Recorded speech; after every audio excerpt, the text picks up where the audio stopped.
Welcome to Threads of Enlightenment. As usual, this is my favorite part, as I say, is get my personal time to welcome our guests. And I know when they're coming, a couple of things very expensive for me, because I know they are very expensive for me, is time.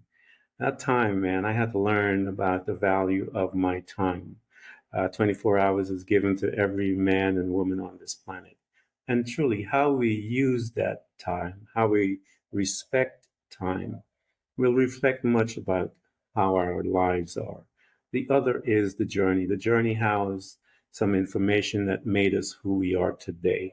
It is a very precious entity as well. And so I want to spend some time and thank Ruth for coming and spending both of this precious stuff with us here at Threads of Enlightenment so that we can get to know who she is and the wisdom and the knowledge that she has in store for us that we may become better human spirits while we're here on this beautiful place called Earth.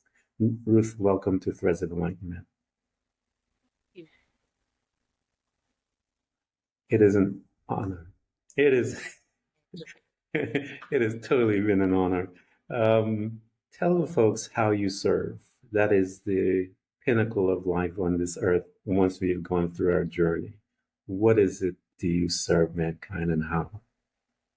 It's so interesting to me. Just the fact that you put the word mankind in there is gets a very different answer from me. Because how do I serve?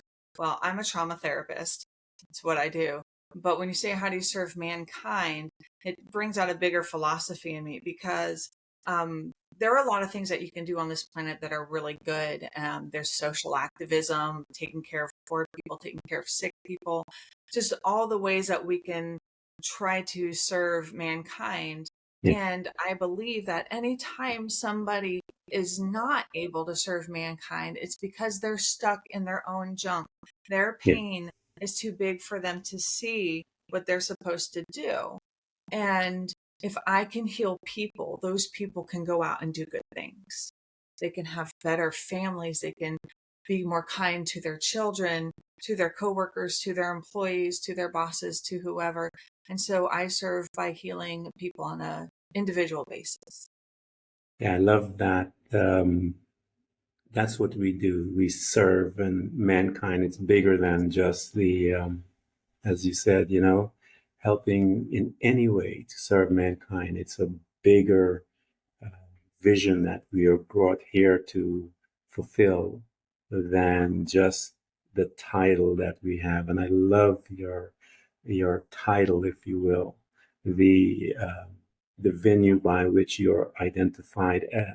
Part of you is that mindful, therapeutic mindfulness. I want to get into that design that you have made for your life because I could, from reading the information, I saw that it was a design that you chose, and I want to get into that. One of the first places that we visit, Ruth, is our family. It is the space by which we first are occupying, if you will, for a few years.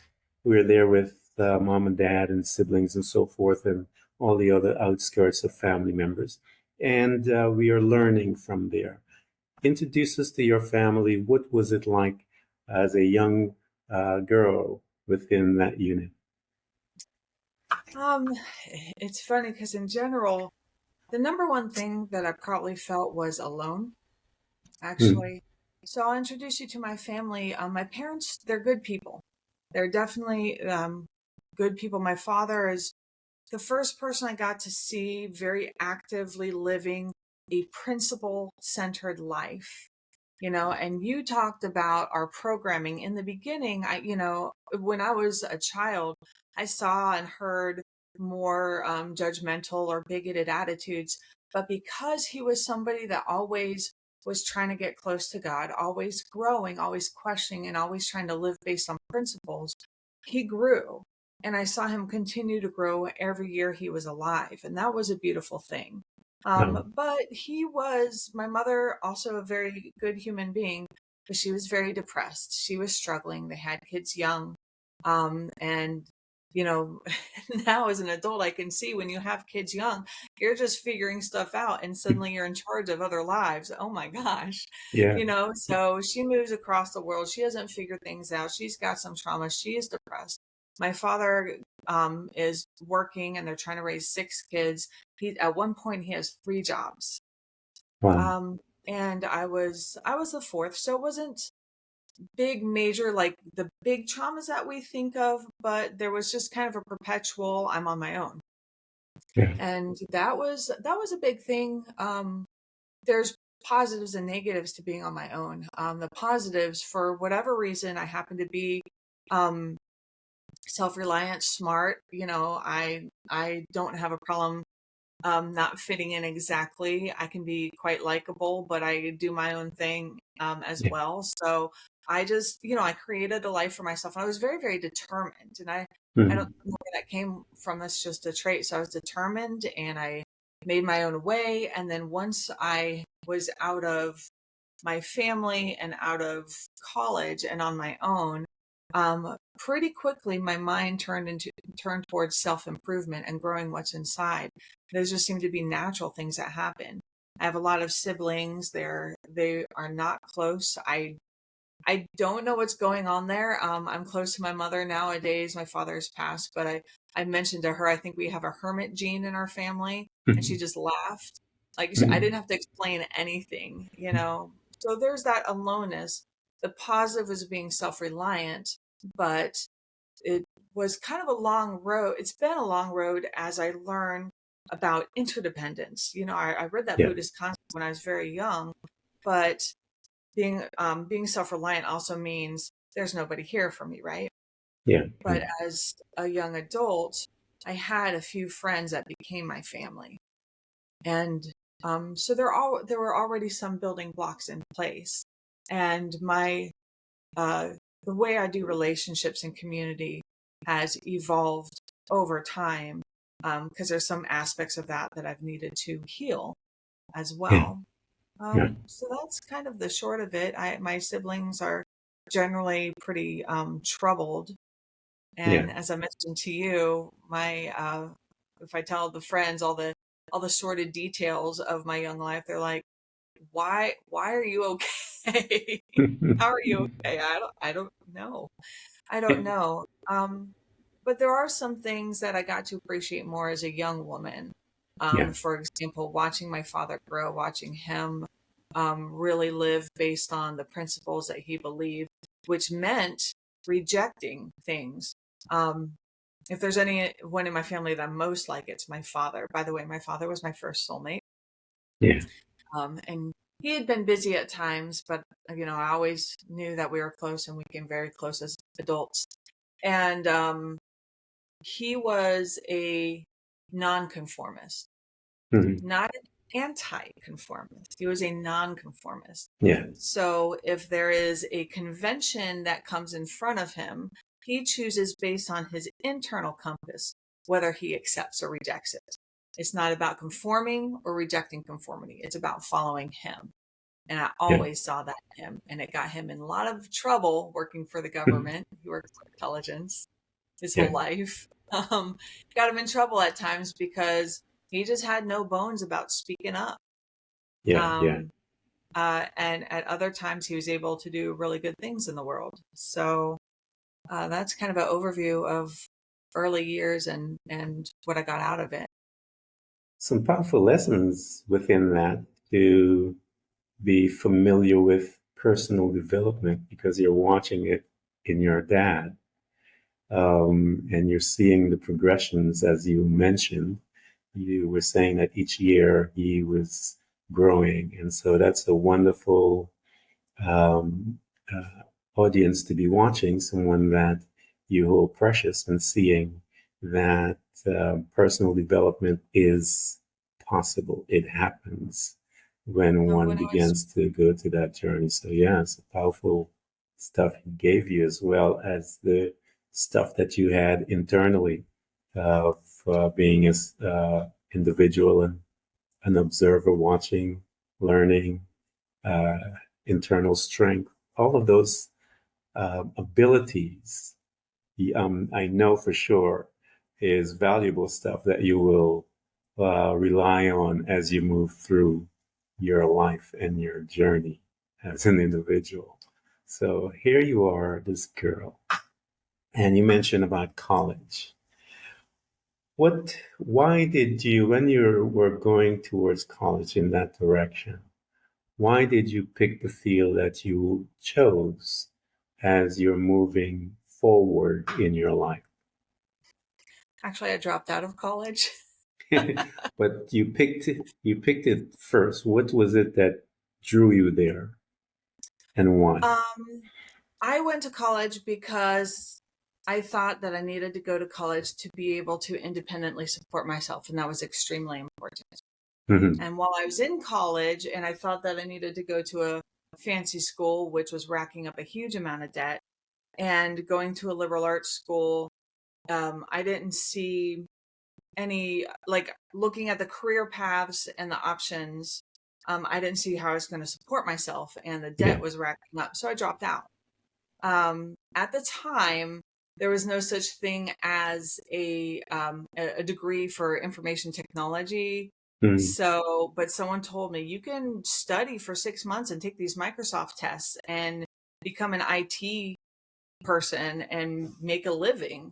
Yeah. And so I bought a book. So the short answer is money, Yeah. supporting myself, practical concerns. I bought a book called Networking for Dummies. I read it Hmm. front to back, cover to cover.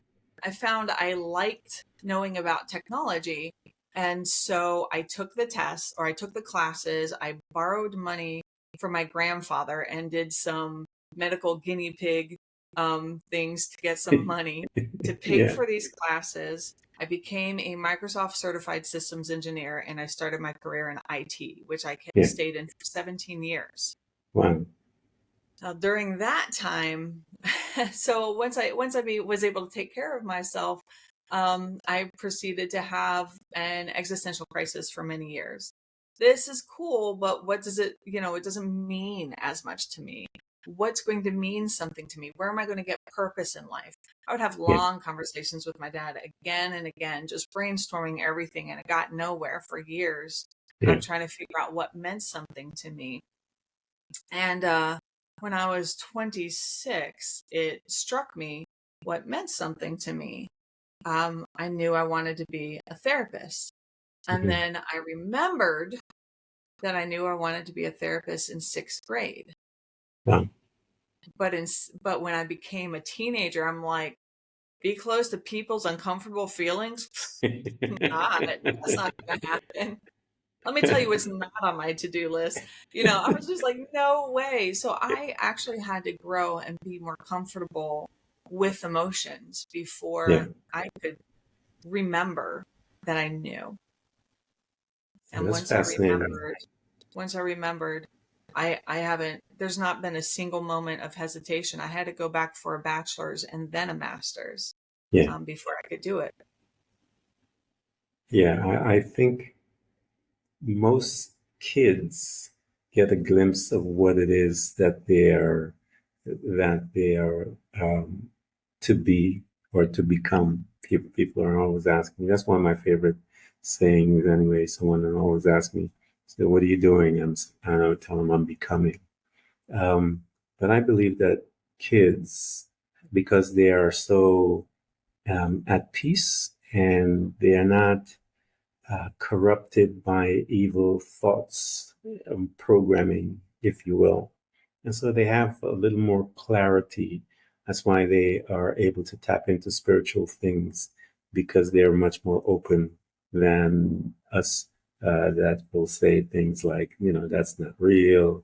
And we start doing all kinds of other crazy things to explain what it is. So here you are, you remembered, and once you remembered, you became purposeful in your approach to life. You began to design the ways by which you are going to become that memory that you had as a young woman.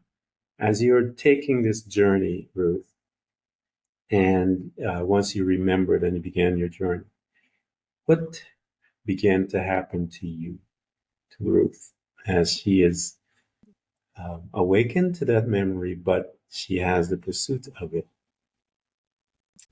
Well, as I said, I was always working on self-improvement. That was an ongoing thing. And of course I had to, well, in the physical world, I got married, moved. It was a military man, so I was moving. Um, and I was going back to school. Once I hit my master's program where we're just focused on psychology, I feel like my emotional growth just Yeah, became exponential. It just accelerated. I remember one way I think about it is that, well, I mean, I was of course learning, the skills to be a therapist, but if there is a spectrum of types of people, let's say, as a result of our programming and our personalities, a spectrum of types of people, experiences, and all that. And maybe there's this many on the spectrum, just a slice that I can connect with, understand, feel compassion for. mhm, I That expanded and expanded and expanded as I was training because I was coming to understand what's going on under the hood yeah, a lot, a lot more. And with understanding comes compassion, and it fits right in line with, I still have a belief, actually, I'm sure it's much stronger now, that in essence, we are good. In essence, that's what we have been given. It's not always showing up. And as a trauma therapist, I really understand what that looks like, but it helps me have compassion for more people. And I know that's important. Of course, the goal is to be able to have compassionate understanding for every human that ever walks. yeah. Um, that would be ideal. And just so everyone knows, I'm not making a silly platitude. I mean, really on an emotional, experiential level to have that. And if you talk to anyone that really knows me, they will know that that has nothing to do with allowing people to treat me bad. Like, Yeah. go ahead and try it and see what happens, because it does not work out. It's a different thing. What I do in the physical world, I can take care of things in a balance. But in Yeah. my heart, even if somebody, I've had to set my boundaries or had to shut down in some way, because that was necessary. Ultimately, in my heart, I want to be able to see that behind the issues and the programming and the mistakes is a soul that that has love at its heart and is worth loving. So that's Yeah. that's the ultimate goal. So that started expanding a lot more. Um, when I was in grad school. And then of course I started working in the Yeah. field, working in an internship. And shortly after that, very shortly after that, I came across a spiritual path that made more sense to me than anything had before, although still a big fan of the wisdom you get from a lot of places, but especially Buddhism, because of Mhm. the psychological wisdom. There's a lot that's applicable to what I do and to healing. But I came across a path that accelerated my growth even more. And so it's just been so much change in my 30s. And it's interesting because here's another thing that shows me to be different. When I was in my 20s, I thought, I'm looking forward to my 30s. Like, I don't know what's going on, but it's going to be cool. And I was Yeah. right. So here you are, though. You've been on the personal development journey for a while. As you are in that space and moving towards your masters and so forth, what tools did you started to bring into your life to assist you in your personal development? Because as you're studying things and applications and principles and so forth, you start seeing things, and then you start implementing or bringing them into your space. What were some of those tools that you brought into your space to assist within that personal development? Well, that question is cool because it brings up a frivolous fun fact about me. Yeah. Um, when I was 25, I actually went to Shaolin, China, Hmm. for over a month to study Kung Fu, and we studied Qigong for a bit. Yeah. And we were off the grid, no plumbing, no electricity, except for the office. The office had one computer and one phone. But other than that, we had no plumbing, no electricity. We were at the base of the Himalayas. And this is the first time I got really serious about a meditation practice. Hmm. And there were some Eastern based books there, and I was reading those, and I was spending a good bit of time trying to meditate, trying to observe thoughts and let them pass and all that, feeling, of course, like I'm terrible at it, which everyone thinks in the beginning. After the first, few days or decades, you feel you're terrible at it. Um, and yet it there's so much that it does. So I started with the meditation, and when I got back from Shaolin, I continued with the serious meditation practice, trying to do something every day. I used after a while, started trying different versions of guided visualization, which we're probably really familiar with from YouTube, Yeah. guiding us at the beach, or healing light, healing garden, all that sort of stuff. So I played around with that.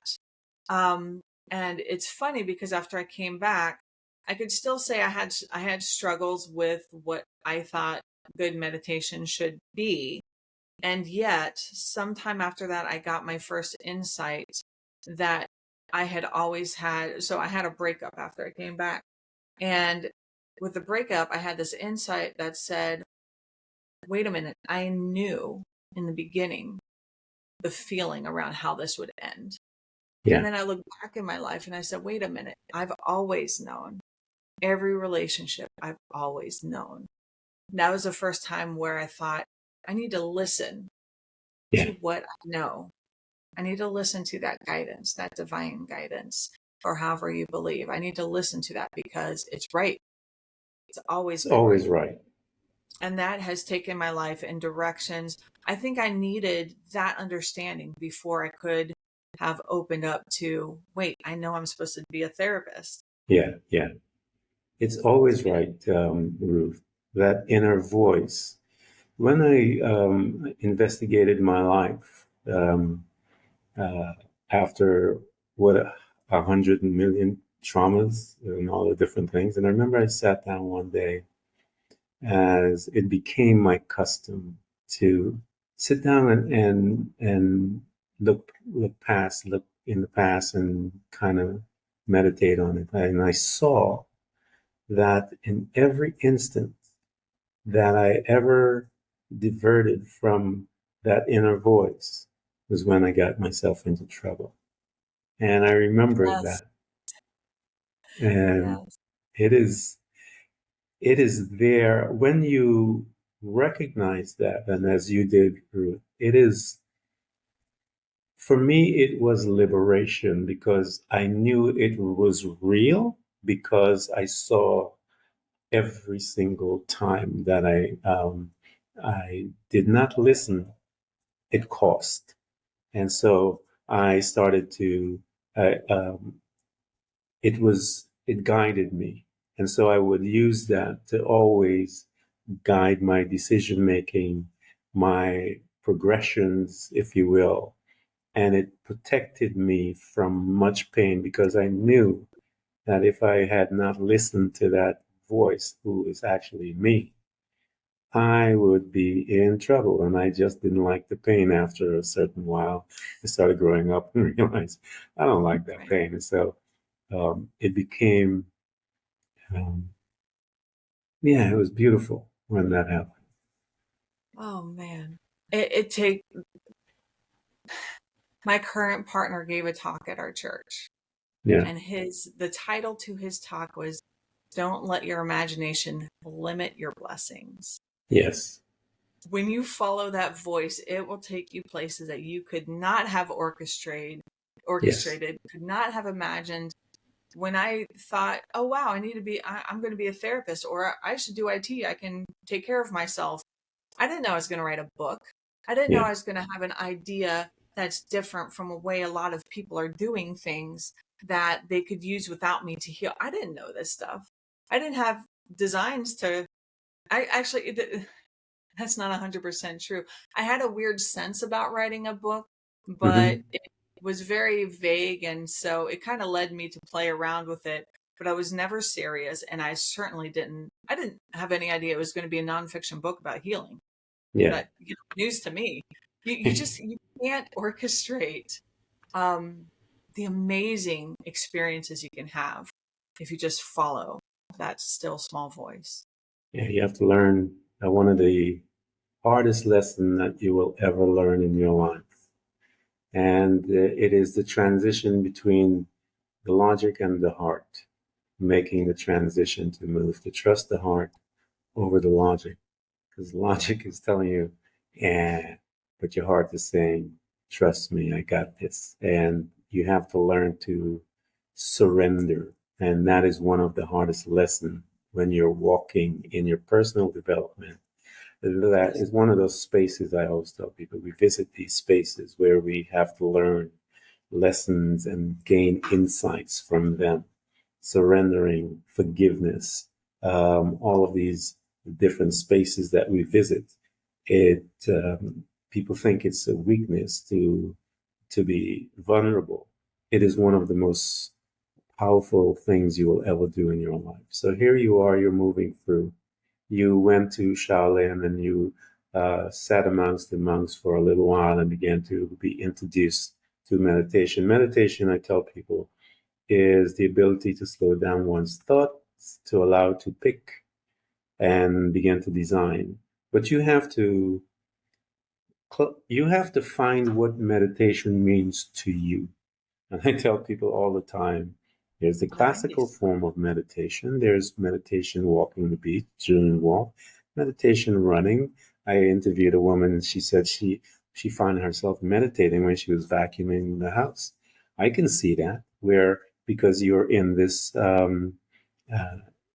motion and the sound of things will begin to, and you were familiar with that sound when you were in Shaolin Temple, that Qigong is about your breathing and all these different things that one does. And when you put yourself in a rhythm, if you will, it's amazing what happens. So here you are, you learned about meditation, you introduce it, you're in class, you're learning your personal development, you're seeing some growth, you're in your master's program, you're beginning to, as they say, you jumped into that rocket ship and you're learning and expanding and so forth.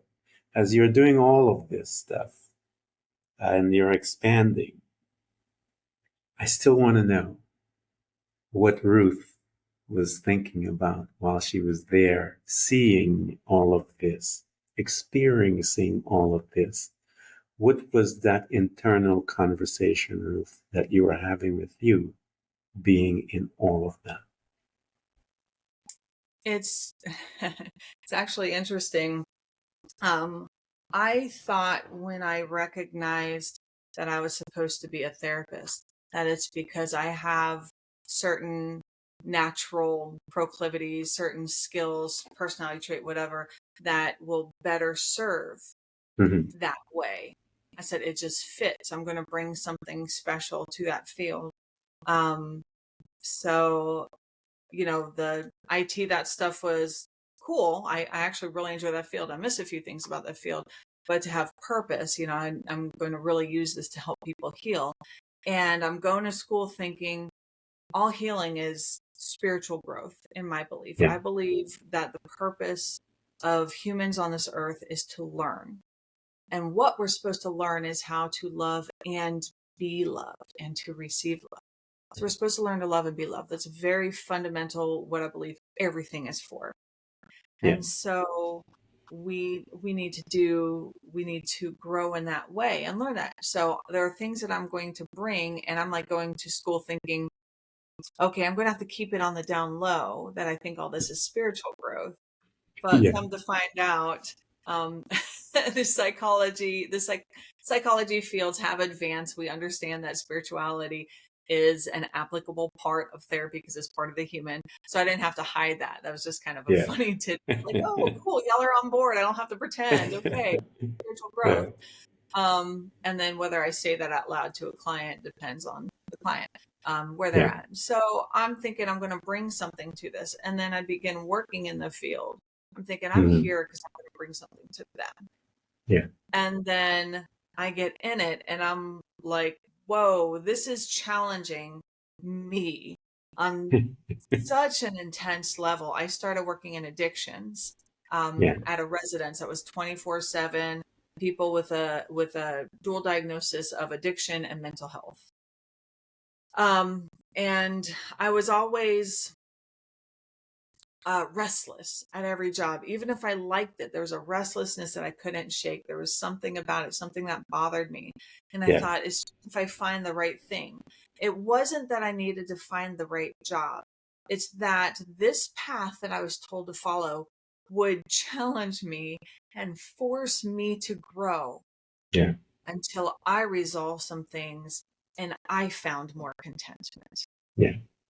So, woo, it was a rough and beautiful year of growth when I worked at with the folks in addiction, and then I moved to Indiana where I worked in agencies and did more addiction work. So it's just I've always been an observer of life, and my internal dialogue has a lot to do with where I am, where people are at, how it works, and then training myself to basically get over my junk and be loving. Yeah. That's the bottom line. In that aspect, I suppose my life has a very Buddhist kind of nature, because as I explored what Buddhism was, some of the primary philosophy or fundamental philosophy is that our mind has these different emotions, and of course all life is suffering, but all suffering comes from desire, and it's all about working with our emotions. So if we can heal or work through and diminish all the negative emotions, um, and only cultivate and grow the positive emotions, then eventually, if we're only positive emotion, no negative emotion in the Buddhist belief, they are then enlightened and can escape reincarnation, and and then they achieve nirvana. Now, so for me, in a way, it's always been about the growth, but I'll give maybe a teaser. The whole idea of being able to have less negative emotions and more positive emotions until that's an ideal or an absolute, that does not mean suppressing negative emotions. So I'm Yeah. going to be jumping forward a little bit, because when I became an intern, when I started learning how to do therapy, practicing this, and one thing I've been meditating and doing visualizations, different things for so long that I could easily use guided visualizations to deepen insights that my clients were having, or to help them with issues like grief. So I jumped right in with that kind of stuff. And what I found out was that people will use mindfulness practices, whether it's grounding in your body or doing any of the types of meditation or visualization. They can use those to suppress their Hmm. emotion and avoid feeling bad. And I think that's a common misconception that is in a lot of the new age spirituality. It's in Buddhism. It's in a lot of places. It's in people take positive psychology and turn it into that, and that becomes damaging. So even when I described just now what Buddhism is and how I felt like I had identified with that, and that's always been what I've been working on, but it was never push down, shove down the emotions. I said to get rid of the emotions, as it were, is to heal them, which is different from Yeah. ignoring them, denying them, suppressing them. And that is the difference that um, is a big part of what's inspired my book, because when I learned that people use mindfulness practices to avoid and suppress, I'm like, oh, that's bad long term. That's not good at all. And there's so many positive um like there's so much research and science out there about what um I have seen people use it so hard to suppress so completely that it's blown up on them and made them grab it. Yeah. We lost your volume a little, Oh, sorry. I can move forward. but I Um, heard, I heard you. okay. Um, I think uh, to suppress is to fail, because the personal journey is not about suppressing feelings because the trauma is housed within our feelings. So if you're suppressing your feelings, you're suppressing your trauma. You will never, ever, ever be able to be successful as personal growth because you're stifling yourself, you're hiding it. It's going to have to be excavated somehow because the trauma is stored in the emotion. Stored. And when you release your emotion, you're releasing that trauma, you're giving space to newness, if you will, releasing, uh, you're emptying oneself of that trauma. And that can be expressed in many different ways when someone has come to that place. It can be expressed in tears and laughter and I mean, deep curling. I've seen people just curling in this traumatizing fetus thing, but they're releasing it and just releasing all of this trauma that had been stored there for years from since we were young folks. And the idea of suppressing it even further just terrifies me that people would be teaching that type of principle because that will always blow up in the future because you're not dealing with anything really. You're just hiding it deep. You're using a tool that was designed to free you to continue to be a slave, even um, you're putting yourself deeper into the dungeons, if you will. If you do that, that is not the purpose of it. The purpose is to excavate that so that you can be free.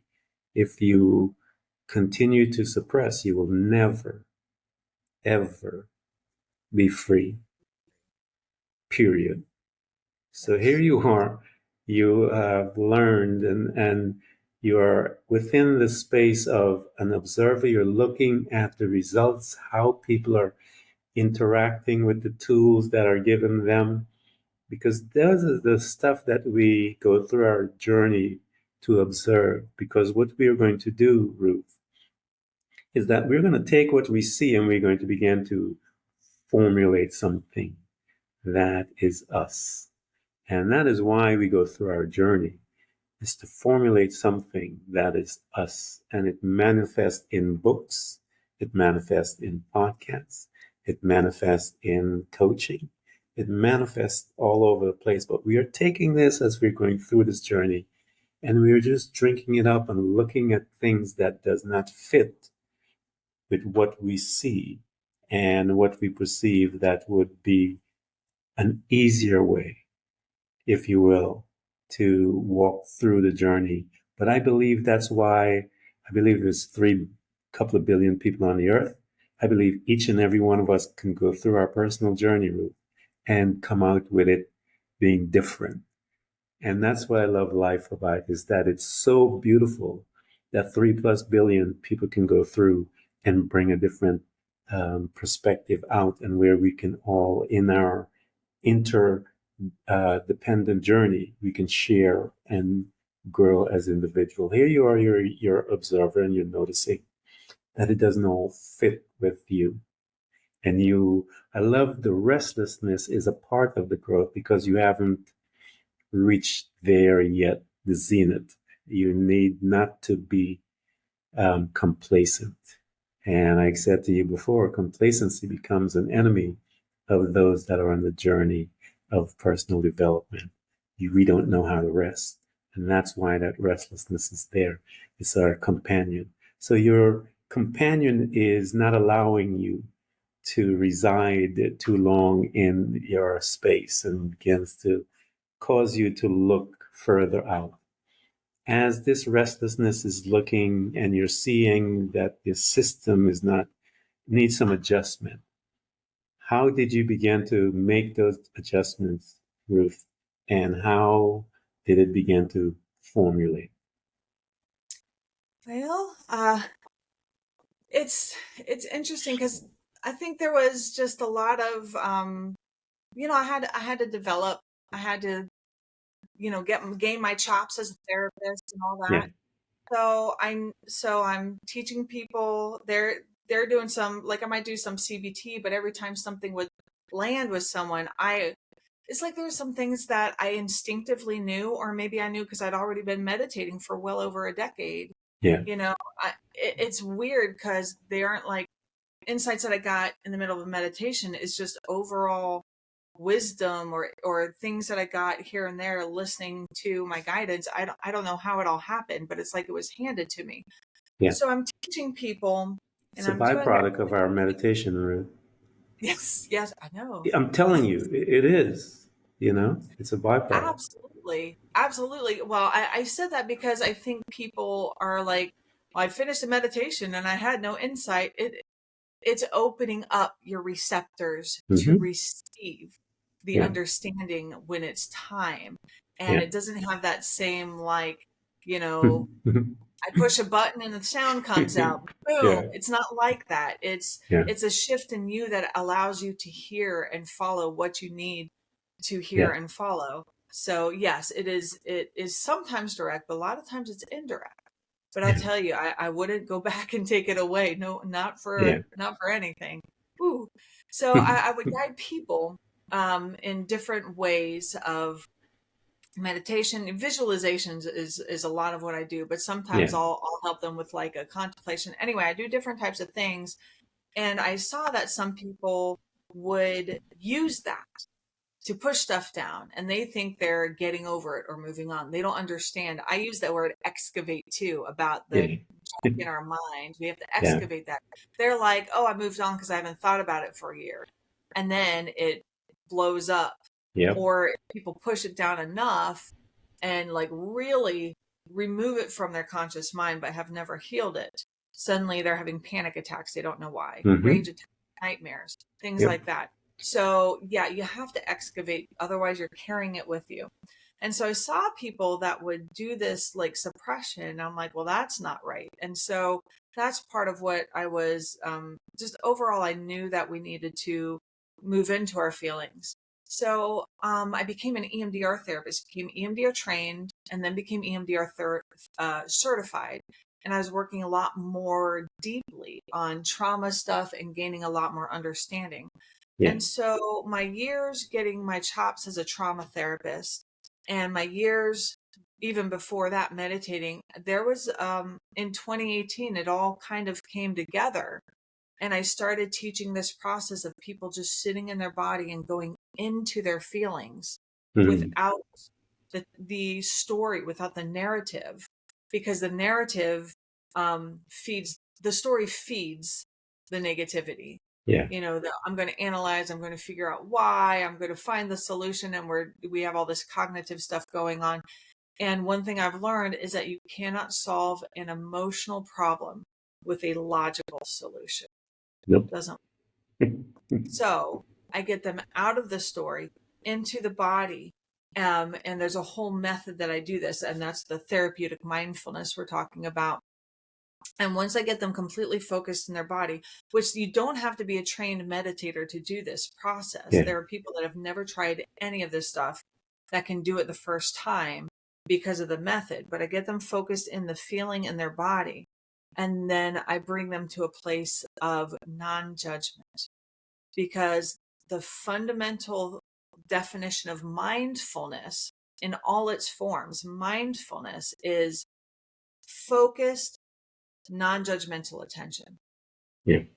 Non-judgmental, focused attention. I'll put it that way, because you have the focused attention. I get them into their body on the feeling. Maybe it's a squeezing in their rib cage, or a Hmm. heaviness on their chest, or a clenching in their throat. There are a Yeah. lot of ways that feelings come up. But when I Yep. get them very focused on it, they have that focused attention. And then I bring them into a state of non-judgment by making suggestions about the feeling. And I tell them if that feeling was its own entity there and it's feeling very, very hurt, it just needs you to be there with it. So let it be there. Open up to it. Just watch it and be curious about what it will do next. So I help them with this non-judgmental, open curiosity about what the feeling is doing. And I see feelings get bigger and then dissolve, or move from the throat to the sternum to the stomach, Yeah. and all these things happen. and then it starts to ease up. And when the feeling leaves the body, whatever caused that feeling to come up, it's done, it's healed. And I know that sounds so like that was such a fast explanation, and nothing can replace seeing it or experiencing it. But this is different from anything I've seen before. This is a way to directly use the mindfulness principle to heal something in the present moment. And there are a lot of people that can do this without my help. Yeah. And that's why I wrote the book. Yeah, it's easy. I understand exactly what you're saying. And anyone that has been listening to this conversation and what Ruth had just explained, and I'm going to provide you guys her information for you to get into her space so that you can gain some additional information on it, because it's very powerful what she described. It she did it in a short manner because of the time and stuff like that. And in this venue, the podcast type, you can only go through it like that. But when you get in touch with her, she can slow that down and walk you through, because what she had just said is some of the most powerful things you will ever experience while you're here on this planet. And that movement of your emotions and those descriptions that she talked about, the pain in the chest, the throat, all of it, these are manifestations of trauma that you had within you. And if you sit with someone that knows how to guide you within the mindfulness, and when those feelings manifest, when you have a guide that understands how to begin to escort you and excavate it out and free you. Because when you excavate it, we're talking about freedom. We're talking about years of darkness that has been in your space, in your life, in your mind, your body, all of it being moved out and creating a new you. You will not forget that moment ever, because you are giving birth to newness of who you are. And Ruth is skillful from her training of many years of meditation, the imagery as far as all the different things as visualization. These are some of the most powerful tools given to mankind to excavate and learn, gain wisdom, all of those things that she's talking about. And I want you guys to get into her space. So here you are, Ruth. And I know that what you just described is, I call it holy. Yeah, because you get a chance to see someone transitioning from darkness to light, if you will. And that, to me, that space that you are honored and privileged to be holding for others. It is um, it's unexplainable, but I know what happens to you, the joy that it brings to you, and the freedom that it brings to the other individual. Ruth invited us into one of those precious moments when you had the opportunity to bring someone to see the newness of themselves through the process that you identify, that you saw others taking the tools and using it not wisely, I will say. I'll use the terminology not wisely. And you're here to show them through wisdom, invite us to that space and what happened to that individual and you as well. Great. I can do that. A few weeks ago, I did a workshop, and my favorite part of the workshop is the first time everyone gets to see it in action. You know, I Yeah, do very, very little explanation. It's a very short period of time where I lay out some of the basics before I say, okay, let's see it. And a woman yeah, comes up and she brings up something about work. There's something about work that asking for help, there's just a lot of shame. Now, Hmm. shame, again, I'm a therapist. I've been a therapist for over a decade. I'm a trauma therapist. And there's a lot of ways to process emotion, but shame is one of the hardest. And this is one of the best ways to deal with shame because the story will keep it in place. So what I do is I invite her to find that feeling. I say, if the feeling itself was its own thing, where would it be in your body? And she says, it's in my stomach. And so I get her focused on that by asking a lot of questions that focus her on the body. If it had a size, how big would it be? Okay, it takes up my whole stomach. If it had, what does it look like? What's the shape? It's like a large granite rock. Okay, if it had a temperature, how would that feel? Cold. If it had a texture, what would it be like to touch? It's rough. If it had a color, what would it look like? It's a gray and black marbled kind of thing. So she's got this heavy rock. I'm like, Hmm. yeah, it's really heavy. She shows me with her hands how big it is and heavy. And I say, okay, that rock is a part of you that is hurt. And we don't want it to be in pain alone.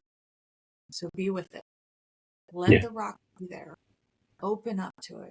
And I give her time. There's time while she's doing this, but I'll give her these gentle promptings where I say, let it be there, give it space, just whatever it needs to do next is fine. And I teach her how to observe without any judgment about what's happening.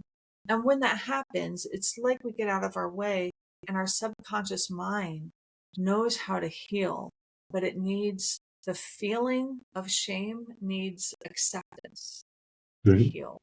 It doesn't heal in the dark. So we need to put the light on it and say, I see you. I'm with you. And so as I'm checking in now and again, she talks about some changes. Then she says, well, I said, what's it doing now? What do you notice about the feeling? She says, well, it's in my lap. Like, okay, I haven't had anyone have the feeling sit in the lap before, but Yeah. everything Yeah. is different. And honestly, when the feeling is weird, the weirder it Hmm. seems, I think that's good Yeah. because our logical mind is not in control. Your subconscious mind is driving the boat, and that's what we want. So I Yeah. say, okay, it's in your lap. Let it be in your lap. Keep watching that. And so I give her don't judge it, all that stuff. Just let it be there. Just be curious about what happens next. And then next thing she noticed is that the feeling kind of flits off into space somewhere and it's gone. Hmm. Wow. And she says, I think I can ask. I think it's okay to ask at work. I don't have to feel that shame, but I have to be careful. I'm like, okay, so check your body. Is anything else there? Well, I feel it in my left arm and I just Yeah. have to hold people at it. I have to be careful about what I do. So now there's a bit of a shield. So Yeah. the shame is gone, but now there's a shield about people and mistrust. Okay, so what does that feel like in your arm? And I go through the questions to focus her on that feeling. And it moves quickly and becomes a shield, like a metal thing here from Yeah. her shoulders down to her waist, covering her trunk, her vital organs, all that. It's just Yeah. this shield, this armor. Okay, what does the armor feel like? What is it? I ask her all the questions. Apparently, the shield it's got rusty bolts at the four corners, and it's metal, and it's kind of rusted and fraying at the corners. Okay, let it be there. Let it be as hard and heavy and cold as it needs to be. Just keep watching.